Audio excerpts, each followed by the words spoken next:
Hey, I'm Megan. Let's make this case brief. Let's continue our CrimPro outline by talking about Wayte versus the United States. So if you're currently studying up on your CrimPro, you know about prosecutorial discretion, which basically means the prosecutor can charge you with whatever they want, whenever they want. They have a lot of power in that. But there's got to be a way to fight against a prosecutor who's maybe not acting right in the eyes of the law, right? There is, and one of those defenses is selective prosecution. However, don't go to court and whip this one out because it's very difficult to prove. Remember that right that you have to due process under both the 5th and the 14th Amendment?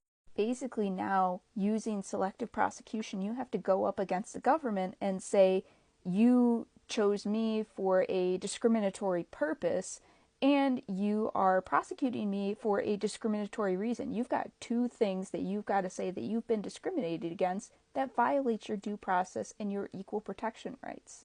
However, that's exactly what Wayte tried to do in Wayte versus United States.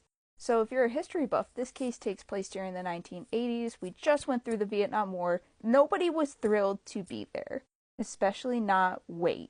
However, the president puts out the Selective Service Act, so male citizens who are between a certain age or born within a certain year now have to go to apply for selective service so that if we're in another war, guess what? You might get selected to go fight in that. Yeah, Wayte's not thrilled with that. So Wayte writes these letters. He writes a letter to the Selective Service Act and says, I'm not going to do that. And then he writes a letter to the president saying, I told you I'm not going to sign up for the service. So instead of actually responding to these letters or anything, the Selective Service actually puts Wayte on a list of certain men who had been told that they'd been failed to register or had been reported as failing to register and kept them on this little list. However, in 1981, Wayte and all of these guys on the list do get a letter from the Selective Service System, which basically says, we know you didn't register, and if you don't, we're gonna prosecute you. So Wayte doesn't respond because he's not gonna do it.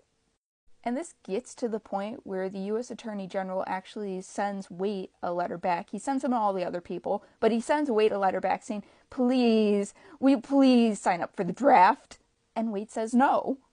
He doesn't say it to him, but he doesn't respond because he's not gonna do it. And wouldn't you know it, they prosecute him. However, at the time of the case, Wayte brings up a really good point, which is that there are over 600,000 people who had not registered for the Selective Service.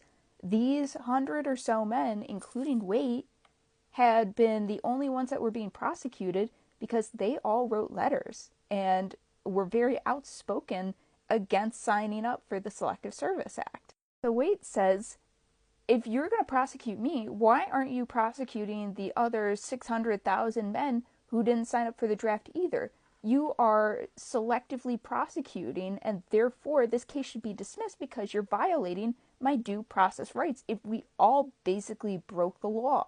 So this case goes all the way up to SCOTUS, which makes sense because they're at the tippity top, and now we're talking about war. And SCOTUS basically gives us this balance of you need to have a discriminatory purpose when you're just trying to decide who to prosecute, and that prosecution needs to have a discriminatory effect.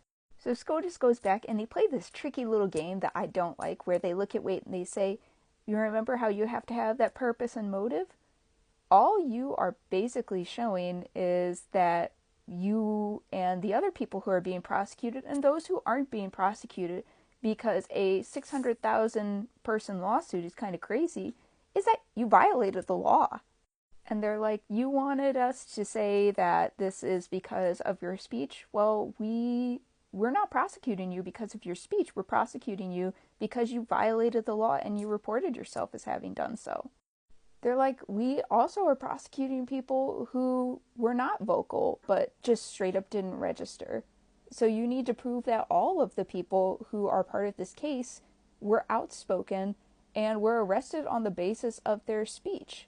They do admit that there's a little discrimination in the way that things have turned out, though. However, SCOTUS says there's no discriminatory purpose, you didn't prove that, because if there was a purpose, it would have had to have been the prosecutor selecting everybody that was outspoken and then deciding to charge them. And with this case, that's how we get selective prosecution.